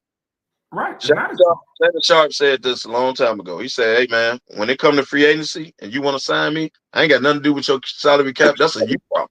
Exactly. It is. This is my free agency. Give me what I'm owed. I'm not negotiating, no team friendly, none of that. That's a you problem. That's the GM and the owner problem. If that's the case, because your next play could be your last. Shannon Sharp said that. Right. Now, Joe Burrow is the face of the Bengals, right? Without a doubt. He's the face. Okay. He shouldn't have said nothing publicly about wanting them to sign Chase and Higgins. He should have just stayed quiet. Like let them sort that out and let the GM do their job. Let them build an actual team. It's a selfish look. Yeah, I care about throwing 4,500 yards. That was media failure right there. Yeah. You can't come out and say that. I get it. That's your guy. Them your guys, whatever. Of course, you always want to play with your guys, but for the sake of the team, if I'm trying to really win a championship, no, I need them dudes. But from the outside looking in, I think Higgins was ready to.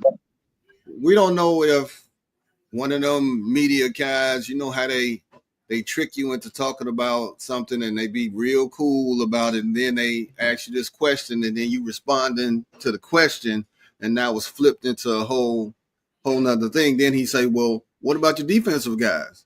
Now he looking like, but we was talking about the offense.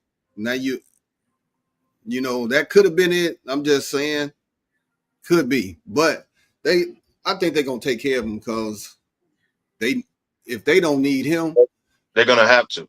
And then it's at a stalemate. And what they doing, they holding out, so can't nobody afford to sign Hendrickson at this point for what he wants. Everybody's cap being used up. That's why they take this. They would have been trading. They could have traded him for the draft. You would have got high picks for Hendrickson. Maybe not a first rounder. But you definitely could have got a third. I never agree with Gandy, but I have to agree with Gandy in his point. Since he should have let Higgins walk, they should have signed Hendrickson. It's a lot easier to sign a wide receiver than a dominant edge rusher. I mean, Gandy, you cooking with grease on that one. You know, I know you don't want to lose Higgins. Franchised them last year. Let the man go. You obviously didn't want him. You franchised. So now, here, free agent, Burrow is campaigning for him. I think Higgins wanted to bounce anyway. Now you're gonna take what you get. He wanted to bounce. He wanted his money, and then, you know, the front office is gonna try to finagle finances however they can, because they know that he's an important part of that offense, and they don't want to lose him. So that franchise tag is in their tool belt. How many guys have got franchised over the years, man? Yeah, but I'm still not letting up on Joe. I'm not letting up on Joe Burrow though with this. I'm not. No. And I think a lot of it, the reason they did bring Higgins back, you had to bring one of them back, either Higgins or Chase, right? One of them had to come back. More than likely it was going to be Jamar Chase. More than likely it's going to be Jamar Chase. Like, you just, it's a selfish move, you know. And in a sense, he's mind, maybe they thinking, look, we don't want Joe to ask for a trade out of here after another year or two of this shit. At least if he putting up his numbers, I think he's okay. That's a bad look on him. Definitely top 5 quarterback in the league. I mean, Joe is who he is. But Josh Allen then lost receivers. Mahomes then lost receivers. Like Lamar Jackson loses receivers every year. Like Joe, like, no, I want my guys. Even if that means the defense ain't gonna be shit for another 5 years. I want my guys. But if he got it like that, and he got them to keep Higgins, he can very easily walk in there. Hey, man, we need Henderson, man. Do what you got to do. Like, he can very easily do the same thing. He the man on the team, right? Yeah. Hey, what they saying is this all we can afford to give him right now because y'all eating up the cap. We ain't got no money. Well, I mean, they got money, but you got it when you got a hard cap, man. You got it. Now this will show how bad Joe wants to win if he restructures his deal. Now he already got his deal. He can restructure it and say, okay, restructure my deal so we can get this, keep this man. We need him. Restructure my deal so I get paid on the back end of my deal. Mahomes did that. That's how you would know if Joe is serious. Exactly. They can say, all right, dog, you know, you're right. We do need him. We just don't have the money. Let's start with you. Are you willing to restructure your shit so we can get some money to him? So where does this put Joe in the quarterbacks with the most pressure next season? Most pressure on them. Because everybody talk about the second year guys with Caleb and Jaden, but give me your top 5 quarterbacks with the most pressure on them to win this year. Lamar Jackson, Josh Allen,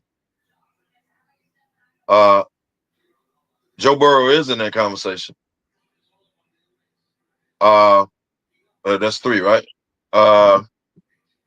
To win the Super Bowl or advance? Like what's the real goal here? It's always the goal of the Super Bowl, but just to take the next step, you got to go take your team further than they went last year. Okay. But Josh Allen and Lamar Jackson is Super Bowl at this point. Like, yeah, for them it's Super Bowl. It's Super Bowl. Joe Burrow is to get back to the playoffs, number 1. But Justin Herbert, see more out you, bro. Like, you supposed to be this dude, right? That's 4. That's a good list. 4. Damn, who right there?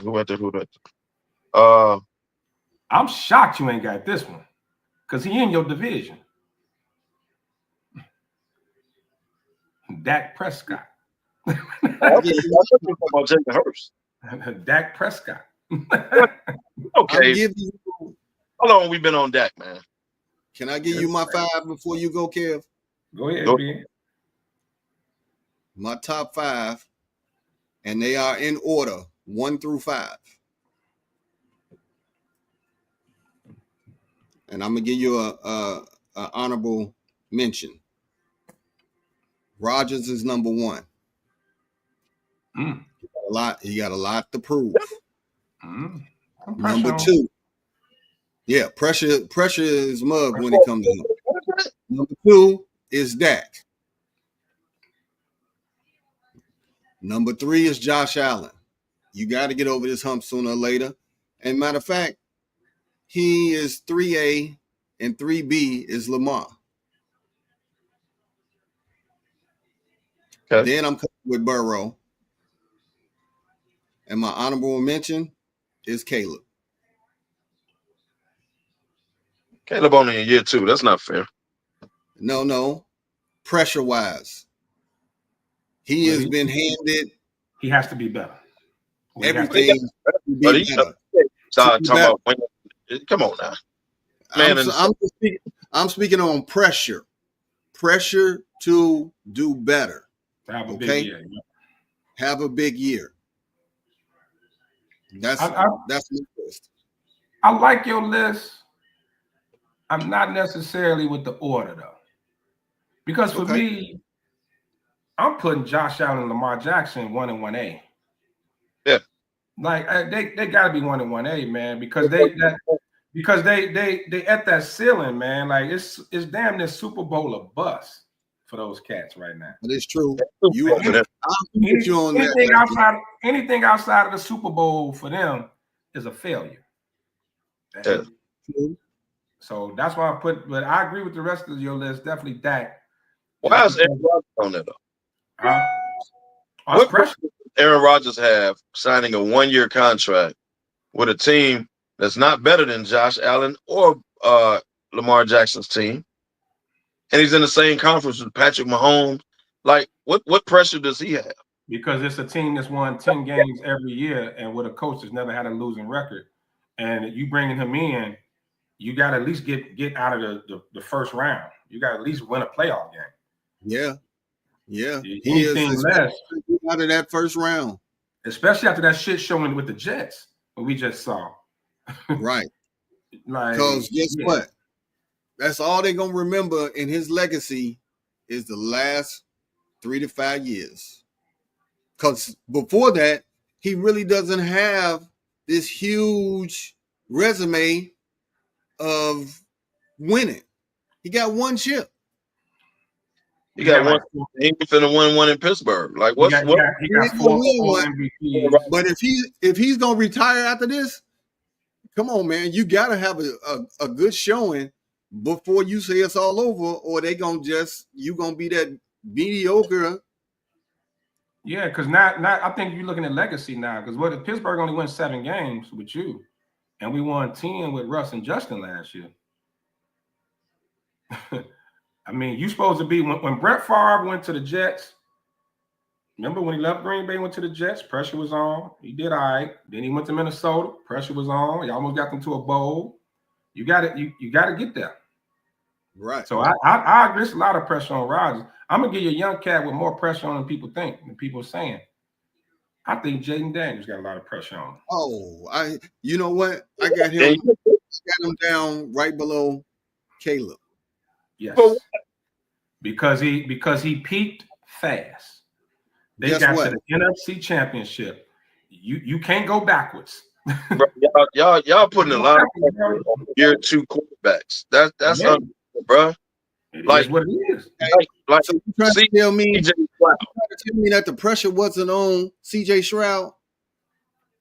He had a great rookie year, right? And he had a mediocre sophomore year. Dude is same team. But you can't. So they're going into year. CJ going into year 3. McDaniels and Caleb going into year 2, and y'all say it's pressure. It's pressure because of where they finished his rookie year. I'm just saying, you peaked. That's a quick peak. That's a quick peak, though.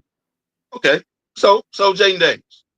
Let's say he takes. I'm not saying he's gonna have a terrible year, but let's say he takes a step back. Mm-hmm. Right?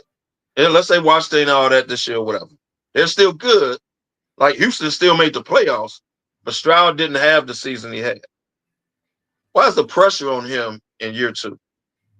The same way he is on the same way he got all the kudos. The same way he got all the kudos for getting to the NFC Championship game. This is your ceiling. This is it. Right. You peak quick. Right. Like Caleb got a little time to build up. So if the Bears just win 9 games and don't win the playoffs, and Caleb have a good year, ain't nobody gonna say nothing. If Washington don't even make the playoffs, how you gonna look at Jaden? It's a step back, right? Is it his fault? It's not his fault, but he's the quarterback. We're not talking about whose fault it is. It's a step back, Kev. That's what we trying to get to. One two-year quarterback, dog. Don't do that, dog. Because when you do that, and the media does that too. That's the media. Baby. When you put pressure on a 1 and 2 year in the league quarterback like that. Oh, but you won last year. You ain't win this year. Oh, you ain't nothing. That's bullshit. No, we see, Kev. You put in words that we didn't say. We did not say he's not nothing or nothing like that. We said, is it a step back? He put his ceiling way up. We think he's fresh. Guess what? You do Joe Burrow the same way. Joe Burrow went to the chip, and then he has stepped back since. Ever since. Went to the bowl, ain't did nothing since. That's his honorable ceiling. When you make it that high, you got a ceiling, and each year they looking to make you to get there. You don't think it's pressure on Brock Purdy? And Brock Purdy just signed, got paper, $55 million a year. The only pressure would be on Brock Purdy is because now they paid you, now they expect something out of you. You didn't give a damn about Brock Purdy. Like Brock Purdy walked into a situation, he had a hell of a team, which made 2 NFC championships and 1 Super Bowl or something like that since he been a quarterback. Yeah, with Purdy. They went with Smith. That wasn't because he got expectations now because now they paid you. I mean, Garoppolo. So now you get expectations off that. Right. One of them years was Garoppolo. You're right. Garoppolo was one of them years. Yeah. Okay. So you got expectations. Losing, they always look at the quarterback. They don't say the whole team. They look at the quarterback. The quarterback gets most of the juice. Too much credit and not enough blame. Yep. Every time. He never gets it's just what it is. Because everybody's saying, even though Caleb and Jayden numbers were very close, it wasn't a big difference in the actual numbers. The biggest thing was the wins, right? So Jayden had the better team, man. So I keep using this example. I'm not gonna necessarily say the better team. CJ Stroud steps back, even though CJ Stroud still made the playoffs or wild card, whatever. He took a step back on what you saw his first year. That's understandable. So if Jayden Daniels take a step back, that ain't alarming. His second year in the damn league. People figured him out. That's not alarming. That's not. You ain't live up to expectations, man. You ain't do this. No, that's not fair. That's not fair. We're not saying it's his fault. It's other factors that's gonna be in there, like what the coach does. If players get hurt, yeah. But when it all said and done, they're gonna say, Jayden, you step back. And then you got to understand too, man. A lot of it, even with Washington, because Washington is my step back team this year. I think they're gonna take a step back. Okay. Because the expectations are way too high. They had a good year, but we saw what happened when they went up against Philly in that NFC Championship game. It was varsity versus frost-off, pretty much. It's levels. Okay. It was levels to it. I think Washington got a lot of 50-50 things that went their way, a lot of the fail Mary. You know, you got lucky. Dak got hurt, so you got Dallas who went down. You know, so just within the division, and there was a lot of games that they pulled out. Like at the end, it's not going to always happen. So they had one of those damn near like the 2018 Bears before the doink before the you got some love. Yeah, right. What happened? But now the expectations going into the following year are up here. So if you don't at least get back there, people ain't gonna start chirping. They don't care about what year you in. Right. That's pressure. Even if he doesn't get back there, but he gets close, then it's okay. But if you don't get close and you fail and like Lefty said, he don't make the playoffs, the chirping gonna be there. It's the same pressure that, as unfair as it was, that was on Caleb last year, right? Because everybody want this rookie. Said the Bears going to win 10, 12 games. They got all these receivers and all this. And people are starting to put the bus word out there, like, which I think is utterly ridiculous. Caleb is on the #1 draft pick pressure. Now, if you want to say that, okay, cool. He's on the #1.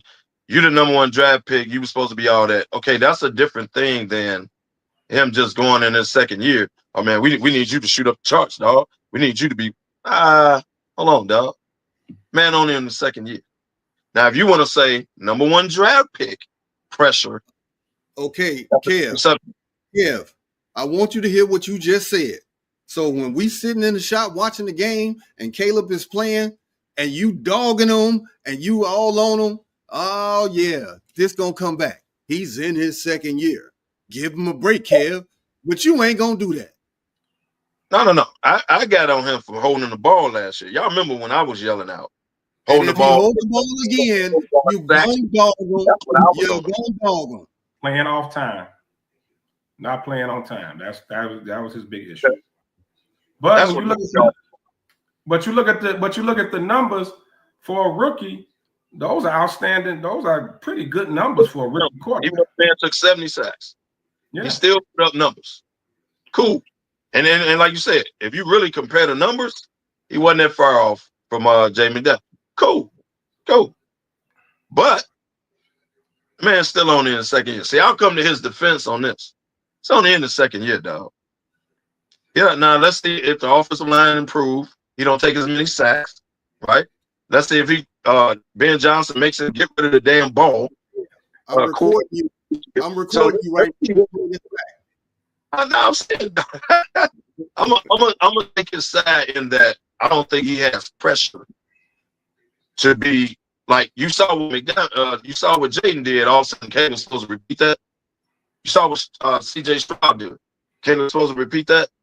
Like he has pressure being a #1 draft pick. What he's going to turn out to be, not he's supposed to just do what these other guys are doing in the second year. That's unfair to me. But it's unfair. But even team wise, once you get in that where they expect you to win 10, 11 games a year, that's a lot of pressure. So Caleb, they only won 5 last year. So even winning 7 or 8 this year, anything higher, a huge improvement. Ain't nobody gonna say nothing. Let Washington mess around, don't make the playoffs. Those conversations are gonna be totally different. Different conversations. So Washington bad year. They had a lucky year. Jaden ain't what we thought he was. It's gonna be. I keep giving y'all the CJ Stroud example. Right. Exactly. But they still make But actually, Houston made the playoffs. It was a bullshit call from probably beating Kansas City. Hey, fellas, we ended our ride. Hey, man, it went quick once we started getting into it, man.